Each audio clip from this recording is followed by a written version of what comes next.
love riding my motorcycle, but sometimes I will just need a break. Today we're going to take a look at a chair that I think is going to be pretty portable and comfortable that I'm going to put on my motorcycle for those adventures. This I got from Costco here in the USA.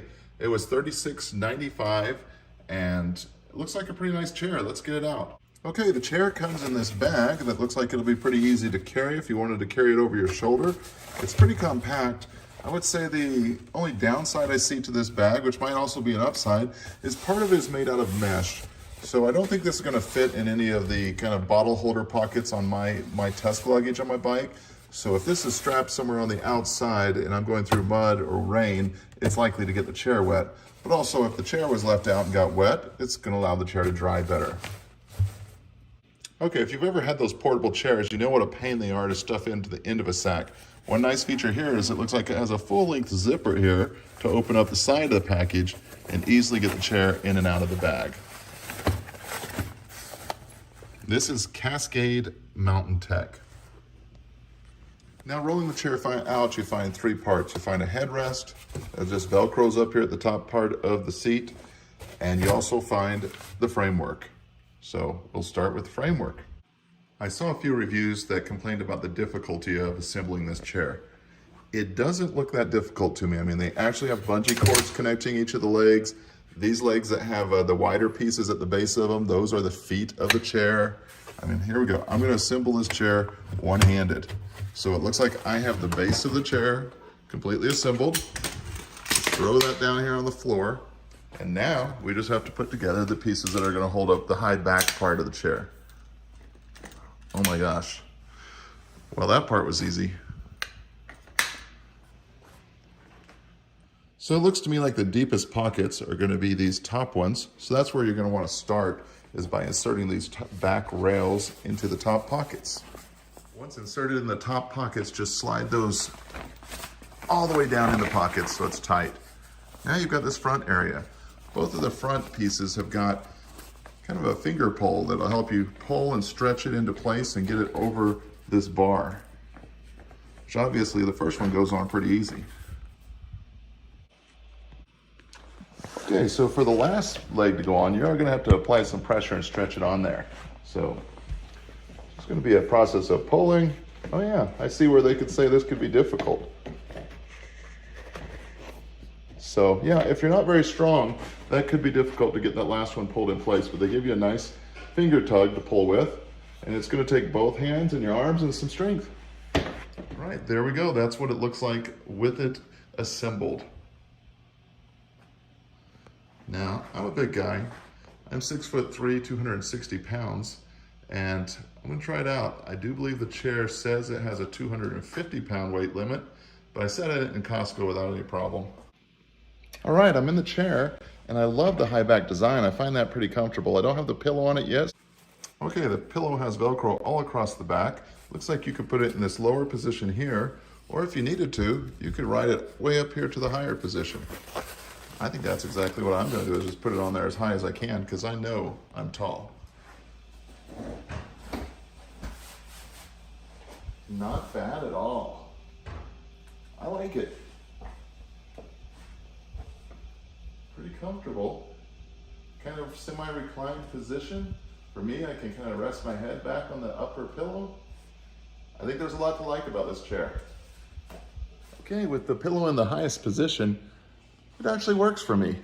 And I'm 6'3" and have a lot of torso. And this is pretty comfortable. It's missing armrests. I noticed that right off. I wish it had the armrest. I saw some advertised online that were from another manufacturer that cost about 3 to 4 times as much, and they had armrest. I don't know that I want to spend that much for it. One feature I think I'm going to like about this chair is it sets pretty high off the ground. Got a tape measure here. Yeah, so the front edge of that chair is almost 18 inches off the ground.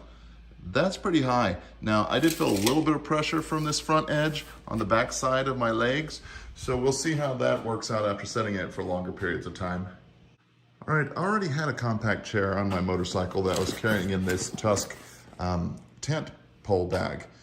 And let me show you this chair and why I purchased a new chair. Okay, here's what was in my tent pole bag. This was a backpacking chair I purchased at Walmart. It was only about $19.99, so I thought I'd give it a go. And last season I took it to several outdoor concerts where live bands were playing, and I tried to set in it, and it had some issues. So this being the Walmart one, it's an Ozark Trail.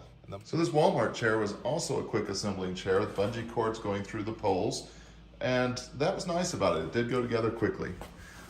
Something I found very much a pain when I used this in practice were these small feet. They sunk right into the ground. So when I was out on the lawn somewhere, they would sink into the grass, and then as soon as you got up to try to lift your chair out of the hole, the legs would kind of fall off. So then I had to reassemble my chair and try to put it back on top of the ground again. All right, and here they are compared side by side. You can definitely see that this smaller version and cheaper version is just lower to the ground. So if we measure it, yeah, you're just over 13 inches high, which by the time those legs start to sink in the ground, it feels like you're setting on the ground. So it's much harder to get in and out of, and it has very little back support for me being a tall person. While this other one from Costco has got these larger feet that hopefully are gonna keep it from sinking into the ground or even sand. So when I got it, I thought, hey, it's not bad. It kind of gives a little bit of support under my shoulder blades, but it would start sinking so quickly into the ground, it often became off-centered and just felt horrible. Also, there wasn't a very good way just to kind of set up in it. You are reclining back quite a bit, at least I am. So I'm hoping the new chair works out a lot better. I like the high back and the headrest. Okay, here they are together again. Again, the smaller chair, it's about 18 inches on the back of that from the seat up to the top portion. The taller chair is around 29 inches from the seat up to the top of the backrest. So as I went to pack up and put away this high back chair, I noticed that this back portion at the top has got sewn in a rod that's about 18 inches wide. So you won't be able to fold it down that direction while you're putting it away. So how will it fit on the motorcycle? I think the most logical approach is going to be just to put it sideways here at the back and put it under the beaver tail. That's this flap here on the Highland bags, and it won't go anywhere. It'll be held in there nice. Doesn't stick out any wider than the bags on the side of the bike. I think it'll fit just great for motorcycling. I think this chair is plenty light enough as well at just 3.37 pounds. And packed in its bag, it's just 5 inches diameter by 19 inches long. It's by Cascade Mountain Tech, available at Costco. If you enjoyed this review, please give it a thumbs up and subscribe to the channel. Thanks a lot.